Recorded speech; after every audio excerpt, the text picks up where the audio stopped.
Well, hello everyone. Hey guys, what's up? This is definitely going to be one of those longer videos. But the question came up in one of the videos that I took down about, do you believe civilians should train, or by saying this, do you mean this, or any of that other stuff? Maybe. Maybe not. Maybe fuck yourself. So to clear that up, I'm going to say yes, of course they should train. It's an ultimate win if there's more people that know how to do this. I see this as an absolute win. At really all three of the levels that I'm going to highlight. The more people that have knowledge on firearms, the less people that are scared of them, and the more people are competent with them, the better. So I don't really see an argument against people training, period. Now there are some things I'm going to highlight, like who should you go to for training, and the three different levels that I've broken it down in, just so we can discuss it. Now let me just break it to you, the fools out there. If you don't make stuff, there's no stuff. And we can have discussions in the comments about it. By no means am I establishing anything. It's simply just so I can break this down to get general ideas across. It's not me trying to cross-section the market like I even have the authority to do that. But before we get into this, a few uncomfortable things first. A lot of people are going to skip this. I hope you don't, because it's important. Number one, you have to train and take care of your body first. A lot of people like skipping fitness. They think fitness isn't for them, or they can do it without being fit or working out or challenging their body at all. You might be able to do it for a little bit, but if we're talking extended or protracted performance, you're going to fall on your face. And this applies to everyone. This applies to me. This applies to everybody else. To succeed in anything, you need a disciplined mind and body. Being fit makes all this stuff easier. There's a reason professional application of these skills and tactics have fitness standards. And for me personally, I might lift a lot, but my fat ass needs to do more cardio, for sure. Like, I can put up some good numbers, but I can't run 3 miles quickly, which I really should be able to do. Realistically, we all got soggy during the pandemic, be it military, law enforcement. The gyms were shut down for a long period of time, and I'll be the first to tell you, for every 1 month you're not in the gym, it takes 2 to 3 times that amount of time to build that back. Sometimes you've had years of working out, so your muscle memory is really solid, but for some of you out there, you've never worked out, so you have none of that muscle memory, and it's going to be a long, hard, challenging road for you. But right now, not tomorrow, not next week, is when you turn this around.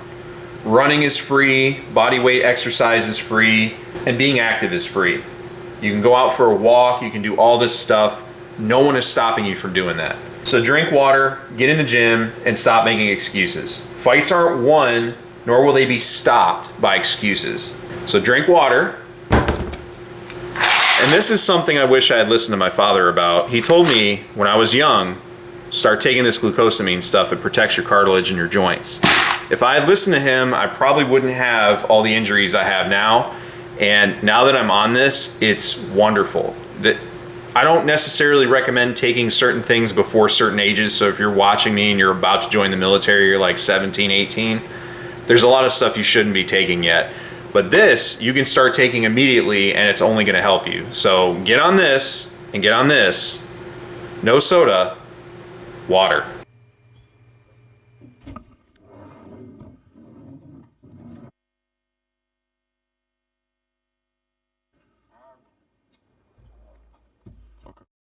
Make sure you stretch and work out, because if you don't stretch, you're going to get hurt.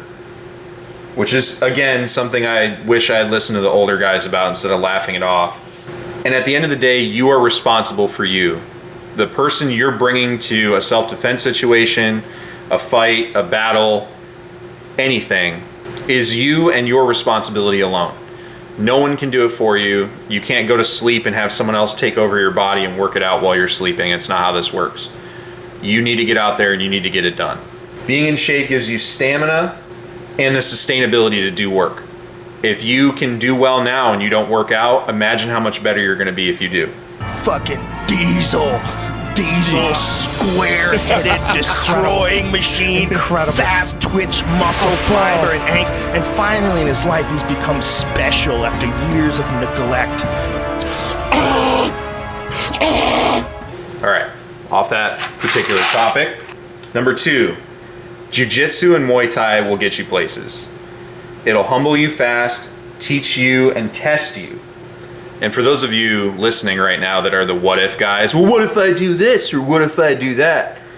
Jiu-Jitsu and Muay Thai takes that to the mat, and instead of stressing the instructor or the teacher out, you can actually test it on the mat instead of just what ifing them to death while they're trying to show you something.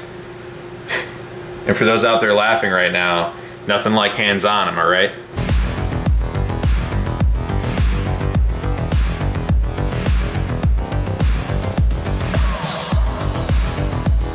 All right, number 3. This applies to me, this applies to you, everybody. Don't make fucking excuses. Learn from failures, improve, and keep at it. Determination and motivation fades. Everybody says be motivated, all this other stuff. Determination is what you need. And you forge that by the first 2 things I just highlighted, but also not making excuses. Just accepting that a failure occurred, taking it on board and learning from it. You can die as much as you want in training. In fact, I recommend you fail as hard as possible in training and try to do all the stuff you think will work, and then take constructive criticism, because if you die in training, hopefully you won't die in reality because you've learned from it. And not everybody has access to sim rounds or any of that other stuff, but there's plenty of people out there with real world experience that can prevent you from making potentially fatal mistakes. And for those out there that go to this civilian excuse, which I'm going to highlight, so just bear with me. I'm going to try to be as crystal clear as I can, because I've said things, these last couple months, I've said things perfectly clear and people don't hear me. I'm not saying identifying yourself as a civilian is bad. But what I am saying is using it as an excuse is. If you're going to use opportunities to get training and learn from people, and then when they start pressing you to do the drills or any of this other stuff and then saying, well, as a civilian, I should have to do this. You're taking time out of your day to learn the skills so you can perform should that need arise. Y'all are happy to put on a coat and hold up an AK-47 and say Wolverines, but when someone tries to show you how to do Wolverine shit, you jump back to that excuse. Not everybody does it, but if you are someone that says, well, as a civilian, we know you're a civilian, dude. We know, all right? That invalidates anything, and it's excuse making, and it's just you're trying to get out of learning, or you're trying to get out of doing hard things. We know you're a civilian, dude. Now, if you say, hey, I'm just a civilian, I'm trying to learn, 0 problems. But if you're gonna say, like for instance, I saw, should I put a dot or an LPVO on my rifle? This is just an example. And then someone said, hey, that's a 16-inch rifle, you'd probably benefit the best from having an LPVO. It'll help you all the, like a 1-to-6 or a 1-to-8. It'll help you all the way from self-defense distances out to approximately 400 to 500 yards, the maximum effective range of that setup.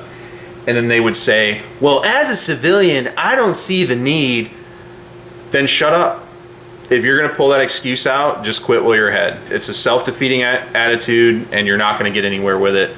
So either learn the information, and I'm not saying everybody's right, and I'm not saying shut up and learn, idiot. But what I'm saying is, if you ask a question and someone gives you experienced, legitimate advice, and you're trying to get out of using it, it is what it is. If you just want to put a dot on it and like having a dot, put the dot on there. But if good information's coming your way and your response is, well, as a civilian, just stop making those cop-out excuses, all right? That's all it is a cop-out. It's not going to help you. Again, saying you're a civilian is not a bad thing. Civilians wanting to better themselves and increase their skills, not a bad thing. Using it as a cop-out is straight trash, garbage. Stop doing it, figure it out. Figure it out. Figure it out. Figure it out. All right, another place to start that gets ignored more than leg day is medical training and medical kit. Having solid medical training and medical kit is going to get you a very, very long way. I've used my medical training a lot more than anything else. I've never fired a shot in anger. I've drawn down on people. I've pointed cruiser weapons. I've never had to kill anybody. Very happy about that. But at a minimum, I recommend CPR, Basic Lifesaver or BLS, and Stop the Bleed training.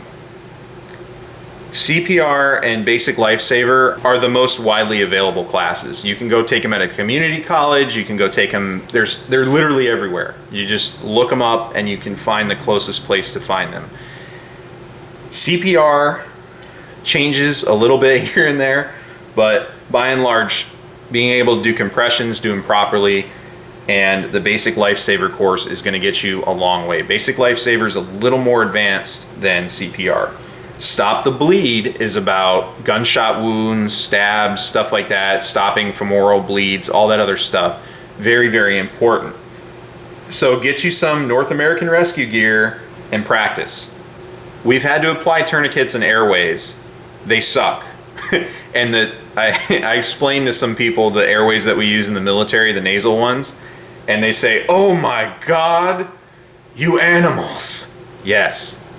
Same thing with tourniquets, all right? You have to know when and when not to put a tourniquet on. You can cost somebody a limb, like those Antifa idiots that put that tourniquet on for a flesh wound that wasn't even bleeding that bad. You can cost somebody something, so don't think you need to always put a tourniquet on. Knowing when and when not to tourniquet is very important, and then knowing how to apply it under stress is very important. Don't cause injuries or make injuries worse trying to treat them, and that's what training prevents. Very, very important. And shit, don't watch someone die because you don't know what to do or hesitate to take life-saving action. I know medical isn't cool, but neither is lifelong guilt knowing that you failed to take life-saving action and save somebody's life and watching them die. That never goes away. You'll close your eyes and see it. You'll hear the people screaming. It is not good. I've been very, very lucky that I received exactly the training I needed in those moments where I was able to respond and do it, because if it needed one more ounce of knowledge and skill, I wouldn't have been able to do it and I would have failed. So I've been very, very blessed and lucky that the actions that I took preserved those individuals to seek greater medical attention. You're more likely to use medical than to press shots in anger. And I can't stress enough, I haven't shot anybody, and I hope I never do, to be real with you. I hope I never take another human life if I don't have to. But I've definitely used medical more times than I can count. Additionally, before I move off this point, survival and wilderness skills help a lot. Get on it. There's a lot of tools out there. A lot of people have made very, very good points. There's classes for this. Just basic wilderness navigation, how to survive, how to build a fire, all that stuff are urban jungle gyms when things go really sideways. Nobody stays. People with the ability to leave do. So you got to know how to survive. All right, number 5, all the stuff I mentioned before this, 1 through 4, gives you the confidence and capability to help you respond to horrible, terrifying, and dangerous situations. It definitely doesn't make you a badass, doesn't get rid of dropping your stomach out of your ass when something happens, but it helps you push through situation and helps you come out on top, hopefully. All right, you have the confidence and the drive of, yes, I can pick up that much weight, or yes, I know how to stop bleeds, or I can defend myself if I don't have my weapon. And it allows you to react to those situations where 99.98% of the people just sit there and pull out their phones or they freeze. It lets you be that decisive factor that makes a decision, has leadership, and it helps ensure that you win. If you do those things and you're always the student, you can absorb information, you're a lot more capable, and you're much more effective than if you didn't have this stuff under your belt and didn't continue to develop those things. And before you start crying about all this stuff being a lot, before you start doing all this other stuff I'm about to talk about, people take lifetimes and whole careers to get where they are. And a lot of people have done a lot more badass shit than I'll ever hope to do. And they're in a position now where they're teaching people so that they don't have to learn the lessons over a lifetime or go through the hardship to learn those lessons. You have a much more expedient path to this information. So if you're in shape and you know how to defend yourself and you have good medical training and you don't make excuses and you learn from failures, you're going to be a much more well-rounded individual and much more capable. Number 6, the last point before I start getting into the training and the breakdowns and everything, and I know this is a long video, so bear with me. And this is a general statement, all right? Find instructors with experience, credentials, and who teach safely. We live in an age where people have unprecedented access to media, information, and training, like I was saying earlier, not to mention Second Amendment support, and the quality of gear nowadays is so much better. Like the stuff I had access to that was considered top tier back in the day, people laugh at now. So take advantage of these opportunities and learn, and you can compress your timeline. You don't have to take a whole lifetime to learn this stuff. It's not skipping steps or buying your way in like all these Instagram operators and all this other shit where they just swipe mommy's credit card and buy all this gear and then sit there and pretend like they did something. Flexing is not training. Doing things wrong is not training. I'm talking real progress and enhancement of skills, not internet clout. And before I get off this topic, this whole military versus civilian thing is bullshit.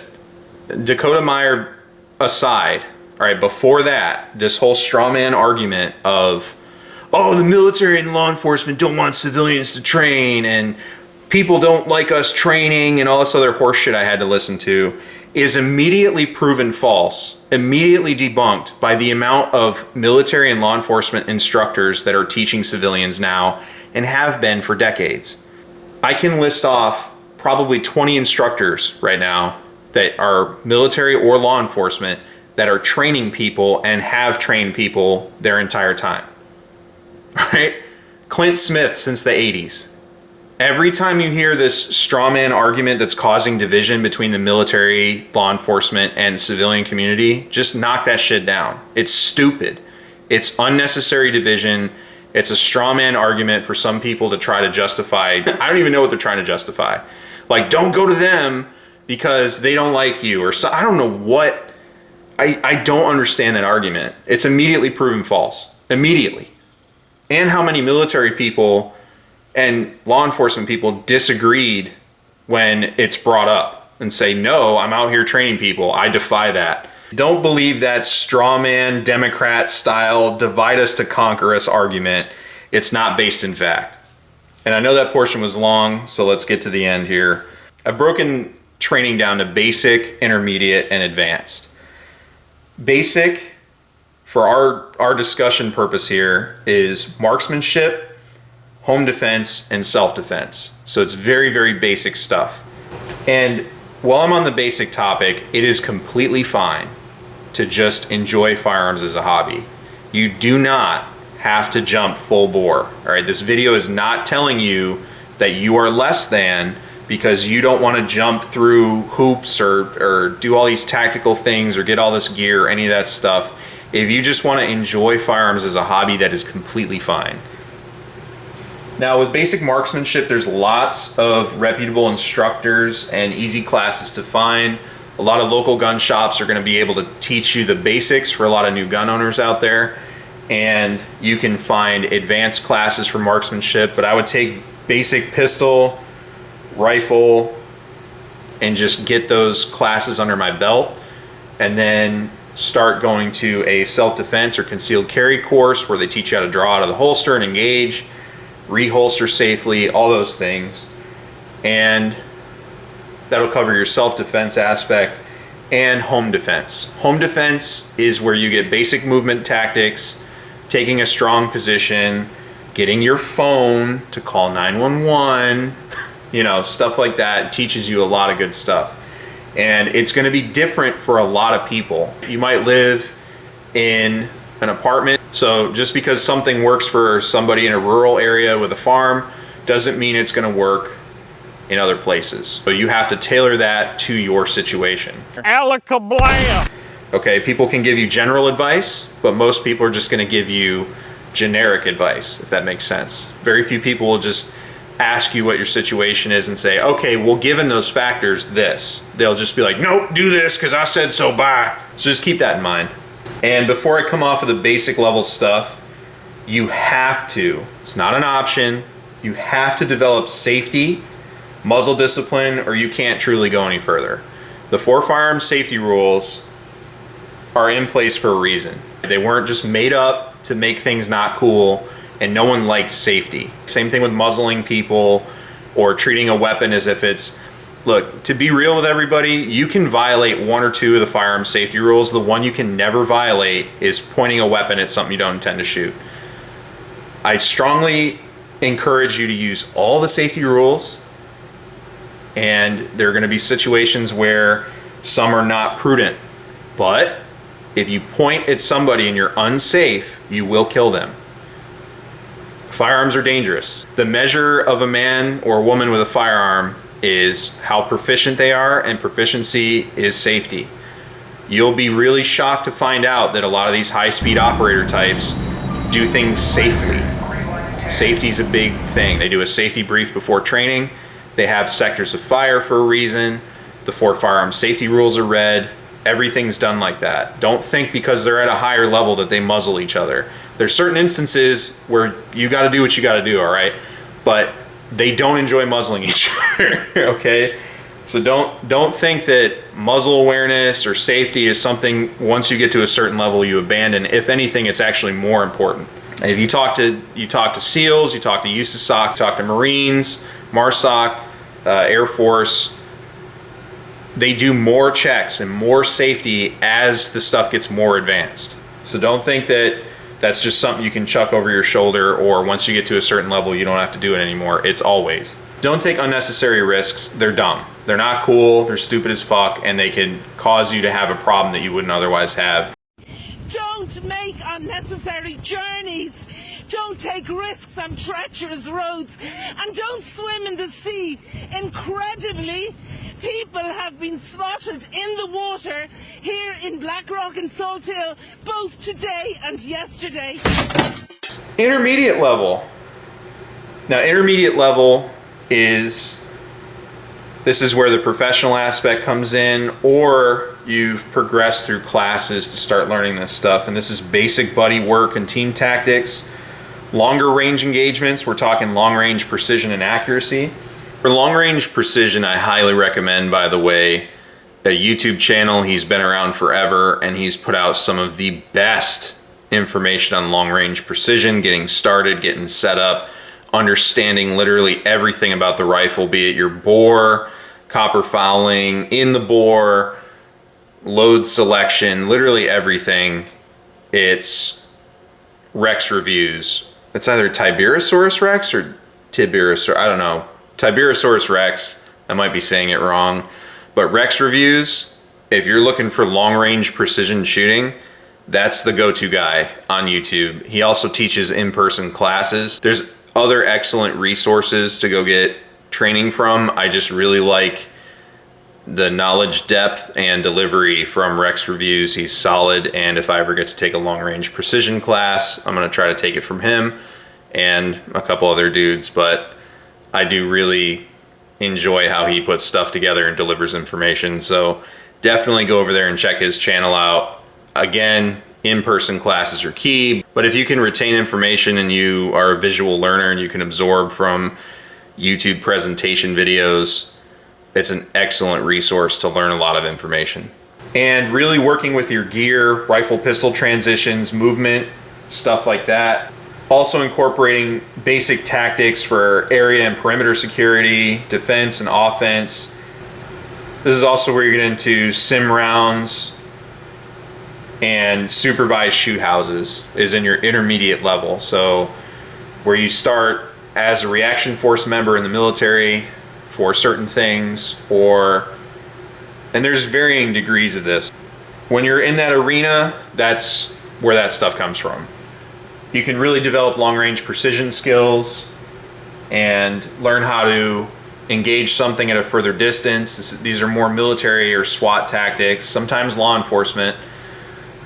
And the reason you learn this stuff is because you can't pick when and where engagements happen or how they happen or anything like that. You might be in Portland visiting family, you're not familiar with the area, you go down the wrong street and there's a bunch of armed thugs just burning shit and trying to kill people, and you're stuck. You can't move and you have to fight your way out of the situation.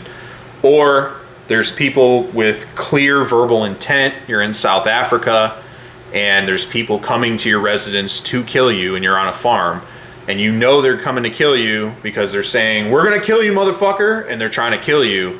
You would probably want to use time and distance to your advantage and engage them further out. So there are practical applications for this as a civilian, and there are classes for this as well, though they are a little more restricted. Next is advanced, and this is for dudes and chicks who've mastered all the stuff I just talked about. This is really advanced stuff. This is training wheels off. You're going to the class with an expectation of individual proficiency and safety. You don't have to be nannied. You're there to learn a specific skill set. You're already a professional. You're already in shape. You're already doing good things. You don't necessarily need to be military, law enforcement, private security. You could just be a civilian learning this stuff, but a lot tighter classes.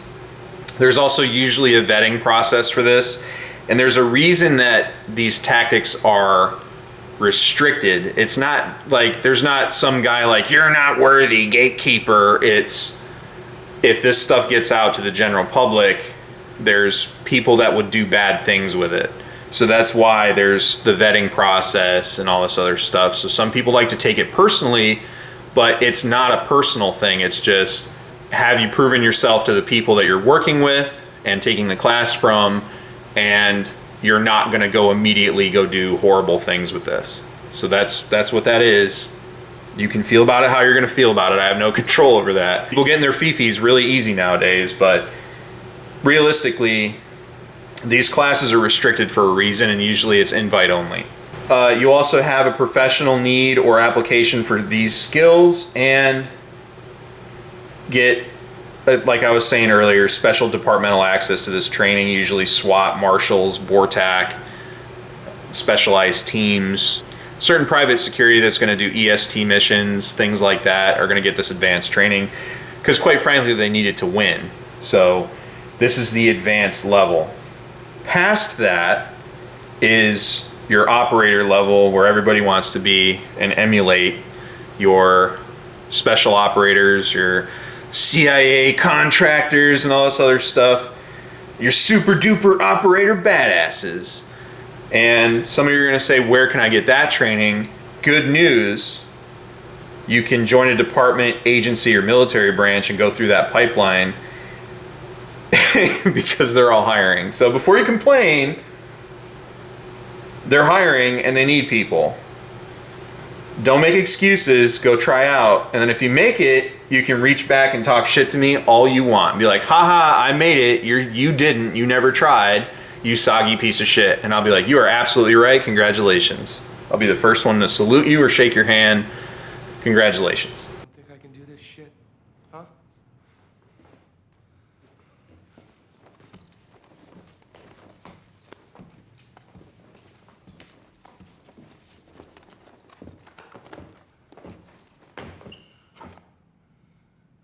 Wow, that was surprisingly good, Terry.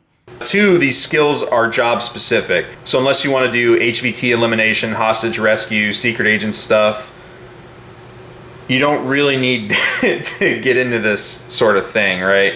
Because you'll be going to prison. It's pretty obvious. So nothing personal, it'd be like that sometimes. The last thing I'm going to say, if you are a younger kid and you're watching this and you're saying, I'm going to go in the military, I'm going to be a ranger, I'm going to be a Marine Raider, I'm going to be a recon guy, I'm going to be a SEAL, or I'm going to be a PJ. There's a lot of those open, but I just want to tell you now, it takes incredible drive, determination, a never quit mentality, and a drive to win despite conditions to join those ranks. All right, I've seen some meat eaters, some dudes you're like, man, I'm surprised that guy's not a SEAL. Well, they probably tried out, you know, saying more often than not they did, and they quit or they hurt themselves and couldn't continue or something like that. I have a lot of respect, to be real with you, I have a lot of respect for dudes that go in and try, even if they fail, because most people don't even raise their hand. So don't shit on those guys that went to Buds or went to Ranger or 18 series or, you know, whatever you come up with. Don't shit on those guys that tried and didn't make it. The pre-selection stuff, like the pre-Buds or pre-whatever, I'm just using Buds because I'm in the Navy, but going to the pre-selection schools and alone, they beat the hell out of you. And then you go to the school itself and it just gets worse. So just be warned, if you're gonna try for one of those pipelines, it's the top 1% of the top 1%. It's a very, very special group of people. So just understand that, don't take it personally. If you try and you don't make the cut, it's not, nothing I'm gonna say is gonna make you feel better. You fucking did something almost nobody does, and then even fewer people make. So don't hold that against yourself. To be real with you, Special Operations is hiring. So if you want to join the military and give it a shot and you meet the criteria, go fucking do it. And then when you graduate, come back and talk shit to me. That would make me feel really happy. And I'd be very happy for you if you could do that. After this entire long ass video, who would you go to? Well, I have a lot of people written down, and there's probably even more, and I know I'm gonna leave some out and people are gonna get ass hurt in the comments. I'm sorry if I forgot somebody. All right, there's probably people I'm not gonna mention. But going down the list, Haley Strategic, Esoteric, GBRS, Pat Mack, Arcane Group, which we're gonna come back to in a second, Cagworks, or Cogworks, spelled K-A-G, but I think it's Cogworks, but whatever, Cagworks is how it's spelled. Forward Observations, Bear Solutions, Centrifuge Training, Mike Glover, aka Fieldcraft Survival, Vigilance Elite, Kyle DeFore, and there's a bunch of other ones out there. I know I'm forgetting somebody and I'm gonna regret it. But all of those dudes have solid training, and some of them will have, there's other trainers that have force on force that you can go to and things like that. Seek those people out. And if you disagree with something that they do, like I'll use this as an example, I'm not trying to start anything with James Yeager. There's some things that he does that I don't agree with, but if I go to a James Yeager class, I'm gonna do everything he instructs me to do, take what I find useful, and then data dump what I don't like. And sometimes someone's gonna show you something you don't like that you probably should be fucking doing. Right? So don't use that, well, as a civilian, cop out. Learn the information, be a student, be prepared, and have your gear ready, have your food ready, your water. Again, water, hydration, massively important. But do all those things and enjoy the class. Get your money and your mileage out of it. Learn from these people. I'm gonna tell you, going to an in-person class, though expensive, is the move. Saving money, saving ammunition, and going to a class is the move. You will feel way better after it. You'll feel a lot more accomplished, and you'll get way more out of it than just watching videos on Instagram and YouTube. That said, if you're watching stuff on YouTube, mostly watching stuff on YouTube is for people that are already at the intermediate level. And again, I'm not shitting on anybody. People at the intermediate level already have the baseline skill set mastered, and they're in a either professional capacity or they're experienced enough to look at something and say, oh wow, I need to do that. Or oh wow, that little modification in footwork is gonna let me round those corners easier. Or hey, if I just do this slightly different, then I can win. And I will tell you, Arcane Group, there's 2- and 3-man room clearing that they put up on Instagram. Some of the most beautiful stuff I've seen. Not all of it's perfect, but there's these guys that work together, and you can tell they work together. The cohesion that they have and all this other stuff is just so beautiful to watch. And GBRS, Forward Observation, Cagworks puts out great stuff. There's a lot of good material to watch. Pat Mack is also really entertaining to watch, and he teaches you stuff in YouTube videos like problem solving through your sights, actually doing things that work versus range theatrics, stuff like that. Very, very powerful stuff. Everybody I listed, go watch their YouTube videos and their Instagram stuff, but go to training, go to class and practice. All right, finally, the closer. If you've been here this long, you're a saint. Ultimately, all of this, everything I covered is based on you. Your success and or failure is completely dependent on your drive, determination, integrity, personal accountability, and how you conduct yourself. You can be like everyone who half-asses it or fakes it till you make it, or you can take the harder road, the less traveled road, learn, grow, train, and get outside of your fucking comfort zone. That is one of the biggest offenses that all of us fall into, is just staying comfortable. There's time for comfort and there's time for hardship. Remember, no one can do it for you. Excuses don't win fights, and hope is not a plan. It's up to you to put in the work and to get where you want to be. Don't be afraid to ask questions or ask for help. Don't talk about it, be about it. Thanks for watching. Take care out there. Let's go, man. I think we all experienced our own ballet today. A ballet of emotion, feelings. You're kind of making things worse.